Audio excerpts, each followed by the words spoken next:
The London trip of nightmares. Nah, that's probably too dramatic. But my recent excursion to the City of London did end with me on an Asda escalator, clutching a bag of ice cubes, crying.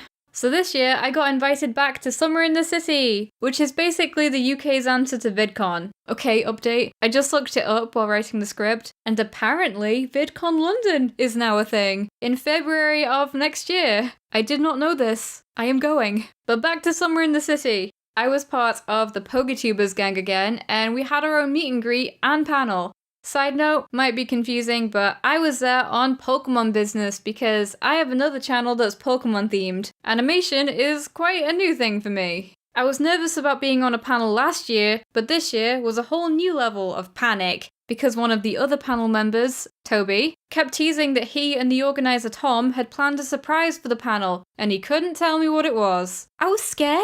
For all I knew, he was planning to release a diss track on me live on stage. He didn't. It was a Pokemon trivia quiz, and your girl won.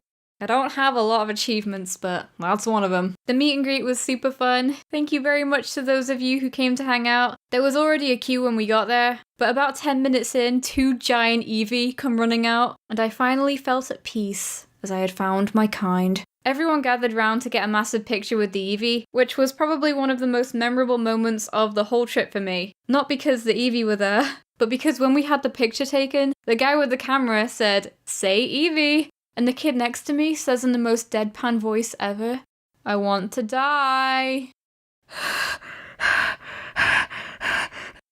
That was an experience. But that was basically Summer in the City. The event was from the Friday to the Sunday, but I had booked to stay in London for 4 more days after that because I wanted to do some sightseeing. On the Monday, I went to the biggest shopping centre in London, Westfield. I went there because this chain that I like, called Yo Sushi, has this thing called Blue Mondays, where a bunch of the bowls are super cheap. But I got there to find that the one in Westfield doesn't take part in that offer, so I had to find another one that did nearby and run on the tube to make it in time. The one I ended up going to was on a place called Bond Street that also had a Disney shop that I went in and bought mugs because I have no self-control. But I made it in time for Blue Monday, and just like that, the day was done. On Tuesday, I woke up early. That's not normal for me. I woke up with a funny feeling in my throat. I do sometimes have issues with my tonsils, so I didn't worry too much about it. I always bring a small pack of medicine with me when I travel on the off chance that I have a headache, because some places ask you for ID when you buy them. That's another thing. The only valid form of ID I have is my passport, so what am I meant to do? I'm not going to carry my passport around with me 24/7 because those things are expensive to replace if I lost it. So since I essentially have no ID, I always keep a little box handy in case I need any, and this was a good example of that. I took some, started to feel better, and went on with my day. I went to a market and ended up buying a crepe.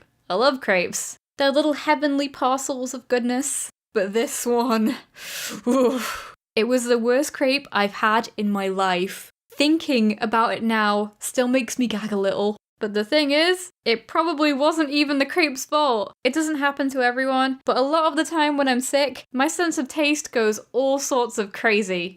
Is this a lemon? That day, I had planned to go on a night bus tour, which is exactly what it sounds like. It's a tour bus of London, but at night. My plan had been to hang around in the area that the bus leaves for the afternoon and then get on the bus tour. But when I got there, the medicine was wearing off, and my throat was starting to hurt quite a lot again. I had plenty of time, so I decided to be sensible and go to the hospital just in case. In the UK, we have these things called walk-in centres that you can go to if you want to get something checked out. And it's free. Love you, NHS. I went to one of these, waited 3 hours to get seen, for them to just tell me, "Yeah, looks sore, but it's probably viral, so off you pop." They told me to take more of the medicine that I had on me, so I did. Except this time, they didn't really make me feel better. I started feeling worse. I was exhausted and everything felt so heavy and wobbly. It was honestly kind of scary. But I knew it wasn't a good idea to go on the night bus when I was getting worse, so I booked a taxi and went back. The next morning, I wasn't feeling much different, so I decided to have a look at how my throat was doing, and let's just say, it was a sight to behold. I knew something was not right, so I decided to go to a second walk-in centre to get someone else to look at it. Alright, what's your name? Lucy. Alright, Lucy, what are you here for? I think I have tons.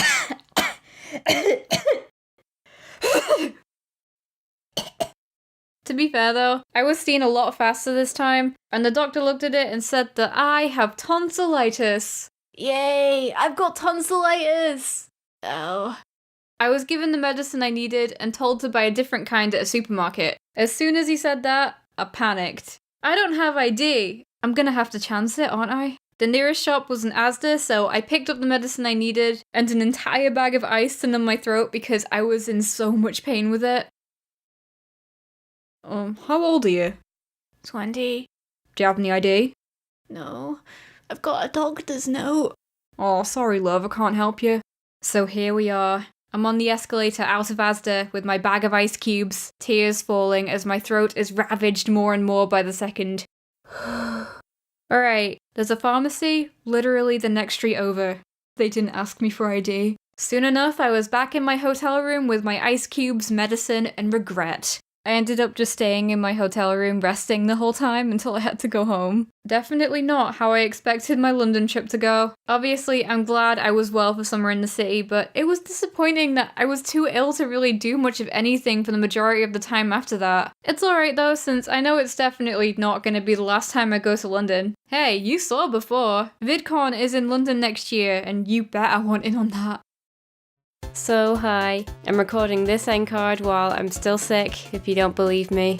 I should probably take some time off, but I don't know how to distribute work time. I have a problem. At the time of this recording, I got back 2 days ago and I'm like 90% better already, so no worries. Now I just feel like I have the sniffles. Hey, hi. This bit's recorded like literally right before I've uploaded the video. Sorry it took so long, I worked really hard on it. Thank you for 50k, and 60k, and 70k. I've been away for too long, I'm sorry. Hopefully the next video won't take 4 months, bye!